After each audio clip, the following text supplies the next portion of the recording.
వందవ సినిమాని నాగార్జున చాలా ప్రతిష్టాత్మకంగా తీసుకున్నాడు. అది తన కెరియర్ లో మైల్ స్టోన్ మూవీగా నిలిచిపోవాలని అనుకుంటున్నాడు. ఆ మూవీ కోసం అక్కినేని ఫ్యాన్స్ చాలా ఈగర్ గా వెయిట్ చేస్తున్నారు. అసలు నాగ్ 100వ చిత్రం ఎలా ఉండబోతుంది, ఆ మూవీలో ఎవరెవరు నటిస్తున్నారు, ఎప్పుడు మొదలవుతుంది, ఎప్పుడు రిలీజ్ కాబోతుంది, ఆ ఇంట్రెస్టింగ్ డీటెయిల్స్ ని ఈ వీడియోలో చూద్దాం. నాగ్ 100వ సినిమా గురించి అందరూ ఎదురు చూస్తున్నారు.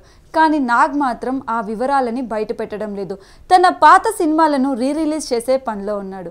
2 కల్ట్ క్లాసిక్ చిత్రాలని ఆడియన్స్ ముందుకు తీసుకురాబోతున్నాడు నాగ్. నవంబర్ 14 శివ రిలీజ్ కాబోతుంది. పిక్చర్ క్వాలిటీతో పాటు సౌండ్ ని కూడా సరికొత్తగా మార్చి రిలీజ్ చేస్తున్నారు. ఇక నాగ్ కెరియర్ లో మరో మైల్ స్టోన్ అయిన గీతాంజలి చిత్రాన్ని కూడా రిలీజ్ చేస్తున్నారు. 1989లో విడుదలైన ఈ రొమాంటిక్ కల్ట్ క్లాసిక్ మూవీకి మణిరత్నం దర్శకత్వం వహించాడు. ఇప్పుడు ఈ సినిమాను మళ్ళీ ప్రేక్షకుల ముందుకు తీసుకువచ్చేందుకు ఏర్పాట్లు జరుగుతున్నాయి. ఈ 2 సినిమాలు రిలీజ్ అయ్యాక తన 100వ చిత్రానికి సంబంధించిన న్యూస్ నాగ్ అధికారికంగా ప్రకటిస్తాడని తెలుస్తుంది.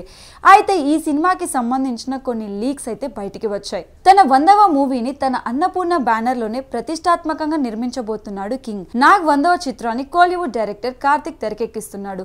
త్వరలోనే షూటింగ్ స్టార్ట్ కాబోతుందని కొందరు అంటున్నారు. మరికొందరేమో ఆల్రెడీ స్టార్ట్ అయిపోయింది అంటున్నారు. ఈ మూవీకి rock star Devi Sri Prasad music అందిస్తున్నాడు. ఈ చిత్రంలో నాగ చైతన్య, అఖిల్ లో ఇంపార్టెంట్ రోల్స్ పోషిస్తున్నారని తెలుస్తుంది.